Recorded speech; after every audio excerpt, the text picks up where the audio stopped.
જય શ્રી કૃષ્ણ મિત્રો, કેમ છો બધા? મજામાં? હવે આજે આપણે બનાવીશું ધાન શાક.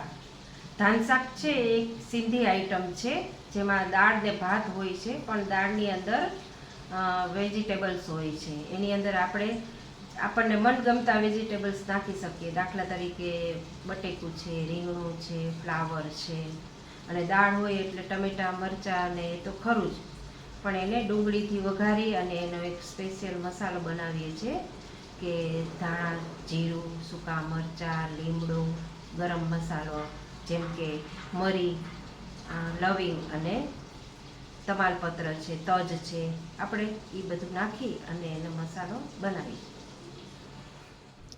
તો મિત્રો, જો ધાન શાક બનાવવા માટે આપણે ધાન એટલે કે ભાત, એ ભાતને છે ને મરી નાખી અને ડુંગળી નાખીને વઘારવામાં આવે છે. અને દાળ એ શાક છે, એટલે દાળની અંદર આપણે મનગમતા આપણા જે શાક ભાવતા હોય અને અવેલેબલ હોય એ નાખી શકીએ છીએ. તો મેં આજે ફ્લાવર અને બટેકા હતા એટલે એ લીધું છે. પછી એને ડુંગળી જોશે, ટમેટાં જોશે, મરચાં જોશે, લીમડો, અને આ જે સૂકો મસાલો છેલ્લે દાળ આપણે વઘારી લઈએ ને પછી એની ઉપર આ જે મસાલો બનાવવામાં આવે છે શેકીને, ધાણા છે, જીરું છે, તજ, લવિંગ, સૂકા મરચાં અને 2-3 દાણા મરીના, એને શેકી અને પછી જ્યારે દાળ વઘારાઈ જાય ત્યારે ઉપરથી છાંટવામાં આવે છે. તો ચાલો આપણે હવે બનાવીશું ધાન શાક. જો આ મસાલાને આવી રીતે આપણે ધીમા તાપે થોડોક ગુલાબી જેવું થાય ને એટલું શેકી લેવાનું, પછી ગેસ બંધ કરી દેવાનો, પછી એને વાટી લેવાનો, મિક્સરની અંદર ગ્રાઇન્ડ કરીને મસાલો બનાવી લેવાનો. આપણે ભાત વઘારવા માટે સૌથી પહેલાં આપણે નાખીશું મરીનું પ્રમાણ થોડુંક વધારે હોય છે. પછી મરી થોડાક ફૂટે એટલે એની અંદર આપણે નાખી દઈશું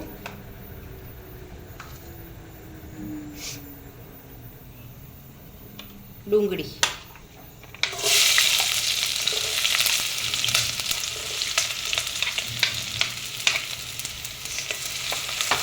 પછી ડુંગળીને આપણે થોડીક ગુલાબી રંગની થવા દઈશું.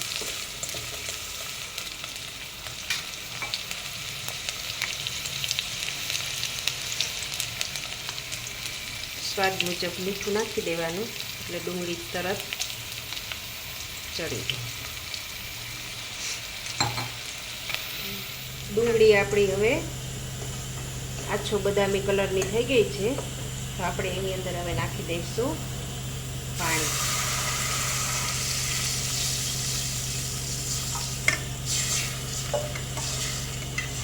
પાણી ઉકળે એટલે એની અંદર નાખી દઈશું આપણે ચોખા.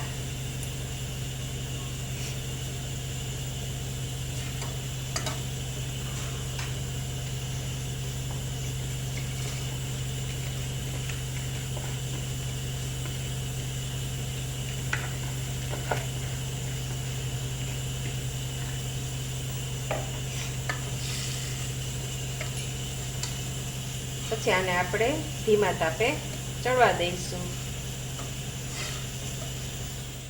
તો મિત્રો, આપણી દાળ બફાઈ ગઈ છે. હવે આપણે એની અંદર કરી લઈશું મસાલા. તો સ્વાદ મુજબ મીઠું, મરચાં,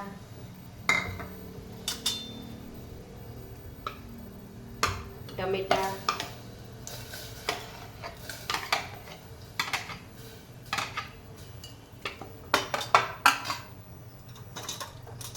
પછી હળદર, થોડુંક એક ધાણા જીરું, થોડુંક લાલ મરચું,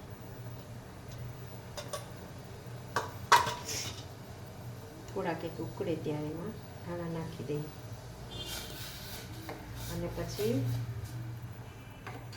આ વેજીટેબલ્સ જે આપણે લીધા હોય, ફ્લાવર ને બટેકા લીધા છે આપણે અત્યારે, એ નાખી દઈએ એટલે દાળની સાથે ઉકળી અને એ પણ ચડી જશે. દાળ ઉકળે એની સાથે શાકભાજી ચડી જશે. પછી આપણે એનો વઘાર કરી લઈશું અને લીમડો ઉકળવામાં નાખવાનો.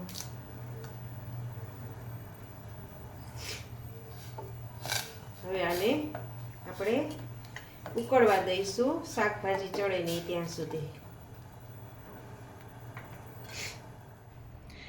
મિત્રો, આપણા ભાત એટલે કે ધાન થઈ ગયું છે તૈયાર. જોઈ શકો છો તમે.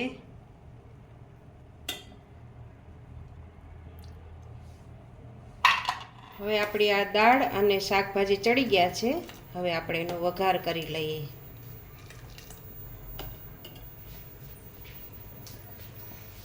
વઘાર માટે આપણે તેલ મૂકી દીધું છે 2 પાવડા. એની અંદર નાખશું આપણે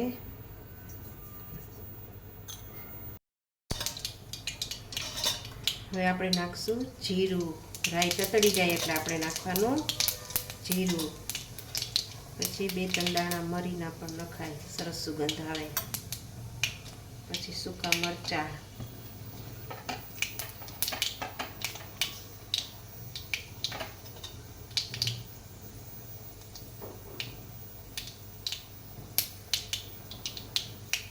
પછી નાખશું હિંગ, પછી લીમડો, પછી નાખી દેવાની ડુંગળી,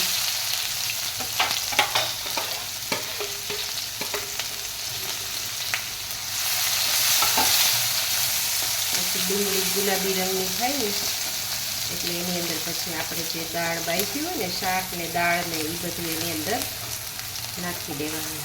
હવે આપણી ડુંગળી થઈ ગઈ છે પિંક કલરની. આપણે એની અંદર નાખી દઈશું હવે દાળ ને શાક.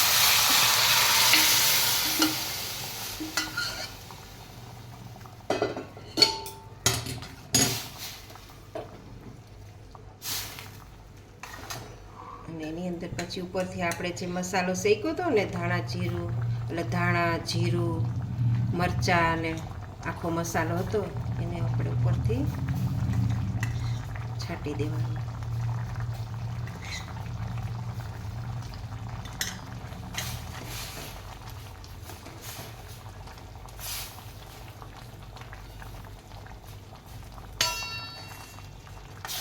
બસ પછી થોડીક વાર માટે ઉકળવા દેવાનું અને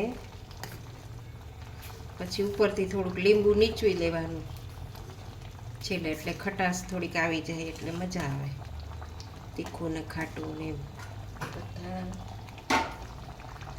પછી નાખી દઈશું આપણા વાલા ધાણા. તો તૈયાર છે આપણું ધાન શાકનું શાક.